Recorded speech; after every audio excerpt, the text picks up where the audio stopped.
Hey, it's Nick with Nick Garcia Health, and in today's What the FAQ Friday, the question is about dairy. All right, so the question comes in. The question was, Nick, should I eliminate dairy? If so, what are some alternatives? So before I give you alternatives to dairy, I want to give you a little bit of background about why dairy can be inflammatory. All right, and the dairy that I'm talking about is what I would call conventional dairy. And that's dairy in the form of milk, yogurt, cheese, what else? That's about it. We'll focus on butter. Those four things we'll focus on. Conventional dairy is from conventionally fed cows, and these are cows fed grain, soy, and corn, many times GMO soy and corn. These are cows that are confined when they're being used for production of food. They're not pastured or grass-fed, that type of stuff. They are also potentially given hormones and antibiotics, which is like growth hormones, that type of stuff, which is not good. And so that's what I would call conventional dairy. And that dairy you should pretty much 99% of the time avoid as much as you can. There's an occasion when you're eating out or whatever and you eat some butter. But conventional butter is better than margarine, so you're always kind of weighing those lesser of two evils when you're talking about dairy. But whenever you buy dairy, you do want to always buy organic.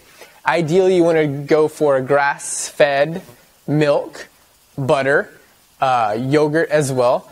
But if you can always at least get organic, you're avoiding the GMOs, you're avoiding the antibiotics and the hormones. But when you're talking about ideal dairy, we're talking about grass-fed, grass-finished type of products, and those are generally always going to be organic. Okay, so you want to look for the organic and the grass-fed when you're buying your butters, your milks, your cheeses, and your yogurts. With cheese, you can actually find a raw grass-fed cheese, which is a little step above the organic grass-fed. I personally drink an organic grass-fed raw milk. I eat as much raw cheese as possible, grass-fed yogurt, and Kerrygold butter and other grass-fed butters that you can find. Pastured is also another word you want to look for. Are also can be very potentially healthy for you. All right. So even sometimes the organic raw stuff can be inflammatory if your current state of health is not ideal. All right. So avoid conventional when you're eating dairy. Look for organic, grass-fed, raw. Also is the kind of a step above. Especially when you're buying, if you can find a way to do organic at restaurants and stuff like that, which is very difficult most of the time, then do that. But when you're at your home where you're going to be 80%, 90% of the time, then keep it organic, keep it grass-fed. Let's talk about alternatives to dairy real quick. So yes, dairy can be very inflammatory, especially conventional stuff, with the hormones, the antibiotics. If you're feeding a cow things other than grass, the cow's going to be inflamed. You are what you eat from your head to your feet. So inflamed, stressed out cow is going to cause you to be the exact same. So if you just want to avoid dairy completely, that's totally fine. You have coconut milk. You have rice milk. Those are the two pretty much that I recommend. With the almond milks and the soy milk, you should avoid soy as much as you can all the time, unless it's fermented.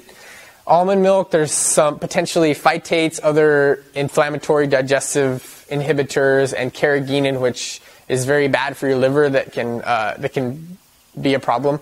So I would go for just straight coconut milk if you're looking for a dairy alternative, or a rice-based milk. There's not that much inflammatory in rice other than kind of a high glycemic index, but as long as you're balancing your ratios, you should be fine with the rice milk. All right. So I do believe that very good quality organic grass-fed dairy can be a beneficial aspect in your diet and nutrition. There's good proteins, there's good sugars, and really good quality fats. But you do have to be very aware of the source. All right. So hopefully that answered the question that I received, and it provided some insight into why you should be very conscious of your dairy quality and a couple of different alternatives.